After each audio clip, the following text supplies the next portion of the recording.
வணக்கம். Mutual fund முதலீடுகள் பத்தி பேசும்போது, நெறைய பேர் ஒரு குறிப்பிட்ட விஷயத்துல கொஞ்சம் என்ன சொல்றது தடுமாறுமாங்க. ஆமா. அது என்ஏவி பத்தி தானே சொல்றீங்க. Net asset value. அதேதான். நிகர சொத்து மதிப்பு.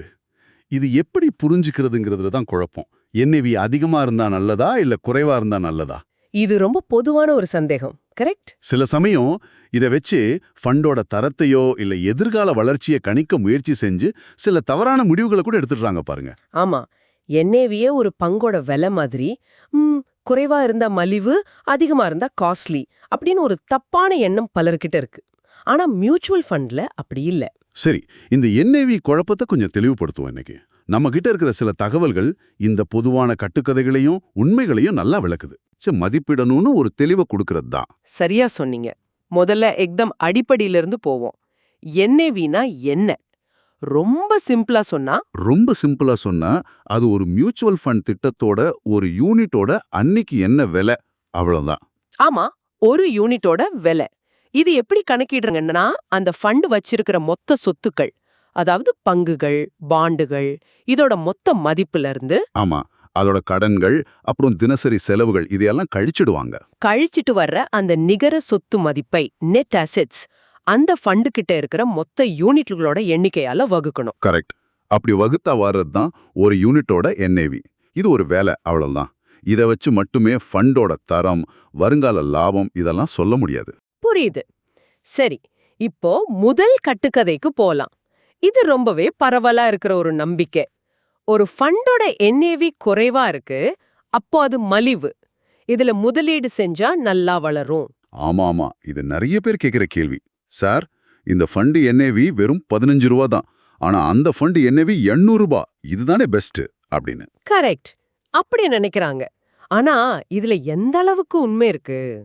இதுல உண்மை இல்லைன்னு தான் சொல்லணும். பெரும்பாலும் ஒரு ஃபண்டோட என்ஏவி குறைவா இருக்குன்னா அது சந்தைக்கு புதுசா வந்த ஃபண்டா இருக்கலாம், இப்பதான் ஆரம்பிச்சிருக்கு. ஓ, அப்போ புதுசுங்கிறதுனால ஆரம்ப விலை கம்மியா இருக்கு, அவ்வளவுதானா? ஆமா, ஒரு ஃபண்டு 10 ரூபாயில ஆரம்பிச்சு பல வருஷம் நல்லா பெர்ஃபார்ம் பண்ணி இன்னைக்கு 150 ரூபாய் என்ஏவில இருக்கலாம். இன்னொரு ஃபண்டு அதே 10 ரூபாயில போன வருஷம் ஆரம்பிச்சு இப்போ 12 ரூபாயில இருக்கலாம். புரியுது. இங்க என்ஏவி குறைவா இருக்கிற அந்த 12 ரூபாய் ஃபண்டு தான் மலிவானது, இல்ல அதிக லாபம் தரும்னு எந்த கேரண்டியும் கிடையாது. என்ஏவி குறைவா இருக்கிறது அந்த திட்டம் சந்தையில புதுசுங்கிறத மட்டும்தான் பெரும்பாலும் காட்டுது. சரி, அப்போ இதுக்கு நேர்மாறான ஒரு நம்பிக்கையும் இருக்குமே, என்ஏவி ரொம்ப அதிகமா இருந்தா? ஆமா, அது அடுத்த கட்டுக்கதை. ஐயோ, இந்த ஃபண்டு என்ஏவி 500 ரூபாய் இருக்கு, ரொம்ப காஸ்ட்லி, இதுல இப்ப போய் வாங்கலாமா அப்படின்னு யோசிக்கிறது. ஆமா, அதையும் கேக்குறோம். உண்மை என்னன்னா, ஒரு ஃபண்டோட என்ஏவி அதிகமா இருக்குன்னா அதுக்கு காரணம் அந்த ஃபண்ட் பல வருஷமா சந்தையில நல்லா செயல்பட்டு அதோட மதிப்பை படிப்படியா வெற்றிகரமா வளர்த்திருக்குன்னு அர்த்தம். ஓ, அது ஒரு நல்ல விஷயம் தானே. நிச்சயமா, அது ஒரு நல்ல அறிகுறி தான். அதனால என்ஏவி அதிகமா இருக்கிறதுனால மட்டுமே அது காஸ்ட்லி ஆகிடாது. அதோட வருமான சாத்தியத்தோட ஒப்பிட்டு தான் பார்க்கணும். அதிக என்ஏவி அந்த ஃபண்ட் நீண்ட காலம் நிலைச்சு நின்னு வளர்ந்திருக்குங்கிறத காட்டுது. அது ஃபண்டை விலை உயர்ந்ததா மாத்தாது. ரொம்ப முக்கியமான பாயிண்ட். அந்த ஃபண்டோட வரலாறு, வளர்ச்சி தான் அந்த அதிக என்ஏவிக்கு பின்னாடி இருக்கு. சரி, இப்போ அடுத்த கட்டுக்கதைக்கு வருவோம். இது கொஞ்சம் கணக்கு சம்பந்தப்பட்டது. யூனிட்களை வச்சு யோசிக்கிறது. ஆமா, நான் 1 லட்சம் ரூபாய் போடுறேன். என்ஏவி 10 ரூபாய் இருக்கிற ஃபண்ட்ல போட்டா எனக்கு 10,000 யூனிட் கிடைக்கும். ஆனா என்ஏவி 200 ரூபாய் இருக்கிற ஃபண்ட்ல போட்டா வெறும் 500 யூனிட் தான் கிடைக்கும். ஆமா, அப்போ என்கிட்ட நிறைய யூனிட் இருந்தா ஃபண்டு வளரும் போது எனக்கு தானே அதிக லாபம் வரும். இப்படி ஒரு கணக்கு போடுறாங்க. இது சரியா? பார்க்க லாஜிக்கலா தெரியும், ஆனா இது ஒரு தப்பான புரிதல். உங்க முதலீட்டோட வளர்ச்சி நீங்க எத்தனை யூனிட் வச்சிருக்கீங்கங்கறத பொறுத்ததில்ல. அப்போ எதை பொறுத்தது? அது அந்த ஃபண்டோட என்ஏவி எவ்வளவு சதவீதம் உயருதுங்கிறத பொறுத்தது. அந்த பெர்சன்டேஜ் growth தான் முக்கியம், யூனிட் எண்ணிக்கை கிடையாது. ஓ, அப்படியா? சரி, இதை சரியா புரிஞ்சுக்க ஒரு உதாரணம் பார்த்தா நல்லா இருக்கும்னு நினைக்கிறேன். நீங்க சொன்ன மாதிரி. கண்டிப்பா. அதே உதாரணத்தை எடுத்துக்குவோம். நீங்க 1 லட்சம் ரூபாய் முதலீடு செய்றீங்க. ஃபண்ட் ஏ என்ஏவி 10 ரூபாய், உங்களுக்கு 10,000 யூனிட் கிடைக்குது. 1 லட்சம் ரூபாய 10 ரூபாய். சரி. சூழ்நிலை 2, ஃபண்ட் பி என்ஏவி 200 ரூபாய், உங்களுக்கு 500 யூனிட் கிடைக்குது. 1 லட்சம் ரூபாய 200 ரூபாய். சரி, இதுல யூனிட் வித்தியாசம் நல்லா தெரியுது. ஒண்ணுல 10,000, இன்னொன்னுல 500. இப்போ இப்போ 2 ஃபண்டுமே ஒரே மாதிரி ஒரு 10% வளர்ச்சி அடையுதுன்னு வச்சுப்போம் ஒரே வருஷத்துல. ஓகே, 10% வளர்ச்சி. ஃபண்ட் ஏவோட என்ஏவி 10 ரூபாயில இருந்து 10% வளர்ந்தா புது என்ஏவி என்ன ஆகும்? 11 ரூபா.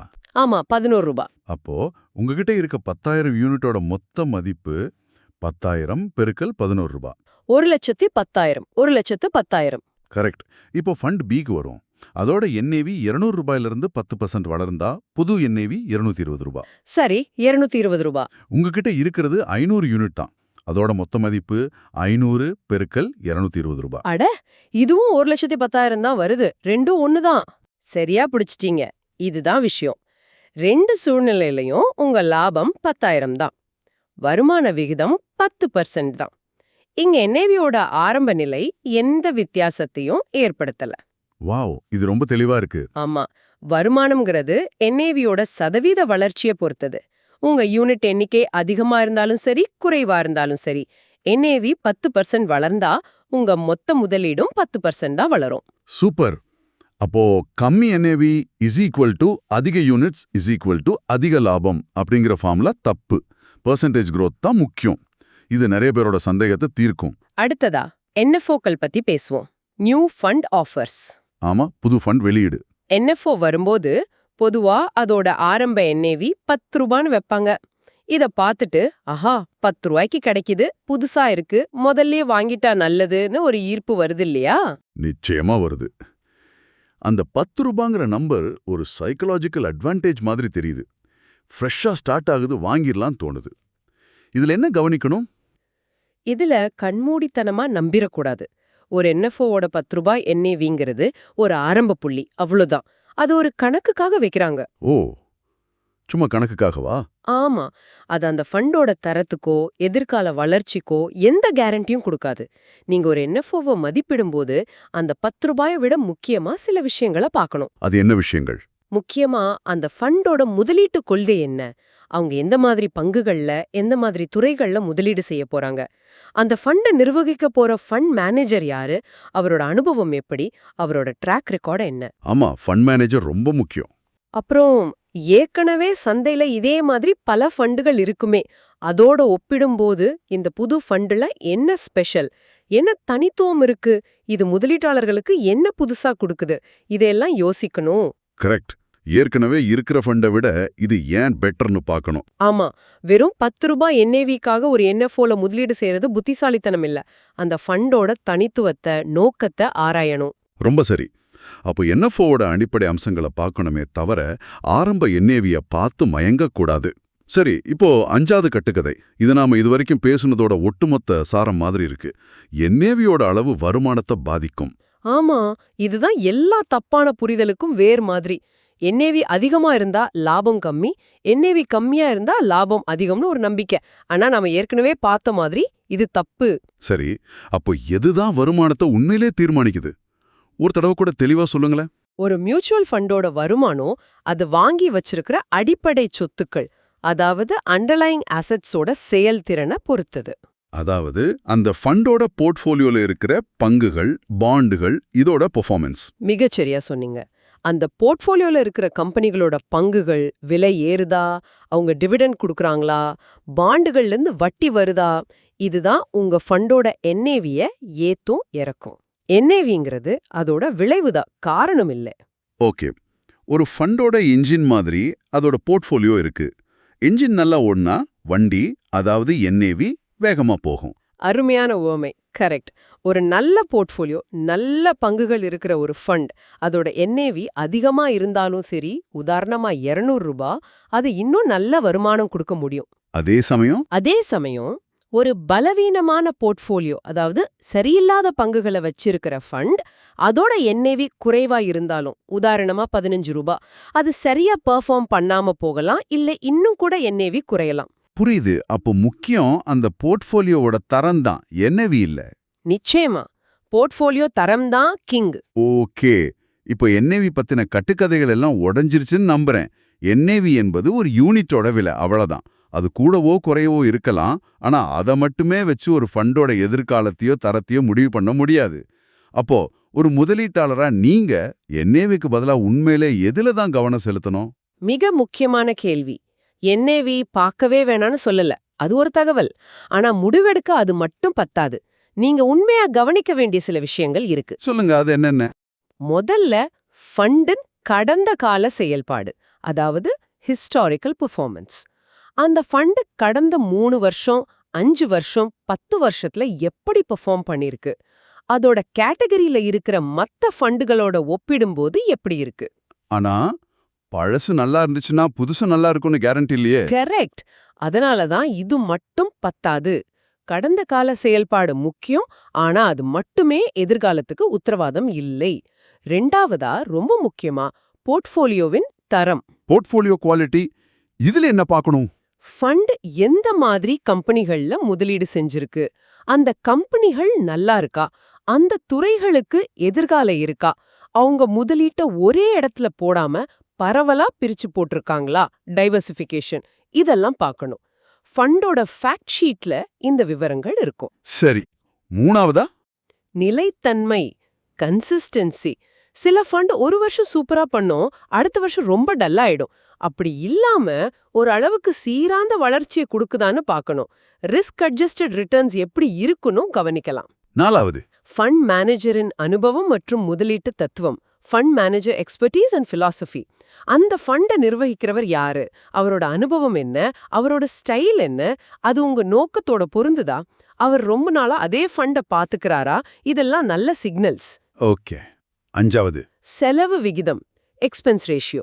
ஃபண்டை நிர்வகிக்க அவங்க வாங்குற கட்டணம், இது முடிஞ்ச வரைக்கும் குறைவா இருக்கிறது நல்லது. ஆனா இதுக்காக மட்டும் ஒரு ஃபண்டை செலக்ட் பண்ணிடக்கூடாது, மத்த விஷயங்களோட இதையும் சேர்த்து பார்க்கணும். அருமை. ஒரு 5 முக்கிய விஷயங்கள் சொல்லியிருக்கீங்க. Fund performance, portfolio, consistency, fund manager, செலவு விகிதம். இது இல்லாம முதலீட்டாளரோட தனிப்பட்ட விஷயங்களும் முக்கியம் இல்லையா? ஆமா, மிக மிக முக்கியம். இந்த ஃபண்டு எனக்கு சரியா வருமானு பார்க்கணும், அதுக்கு சில விஷயங்கள் இருக்கு. அது என்ன? ஆறாவது, உங்கள் நிதி இலக்குகள், ஃபினான்ஷியல் கோல்ஸ். நீங்க எதுக்காக முதலீடு செய்றீங்க?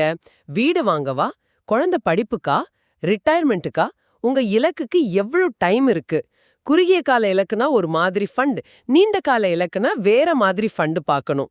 ஏழாவது, உங்கள் ரிஸ்க் எடுக்கும் திறன், ரிஸ்க் appetite. உங்களால எவ்ளோ நஷ்டத்தை தாங்க முடியும்? சில பேரால மார்க்கெட் இறங்குனா கூட தாங்கிக்க முடியும், அவங்க ஈக்விட்டில நிறைய போடலாம். சிலருக்கு பயம் இருக்கும், அவங்க டெட் ஃபண்ட் மாதிரி பாதுகாப்பான இடத்துல இருக்கலாம். உங்க ரிஸ்க் ப்ரொஃபைலுக்கு ஏத்த ஃபண்டான்னு பாருங்க. சரி. அப்புறம் எட்டாவது, நீண்ட கால பார்வை, லாங் டேர்ம் பெர்ஸ்பெக்டிவ். குறிப்பா ஈக்விட்டி ஃபண்டுகள்ல நீங்க நீண்ட காலத்துக்கு முதலீடு செஞ்சாதான் நல்ல ரிட்டர்ன்ஸ் பார்க்க முடியும்.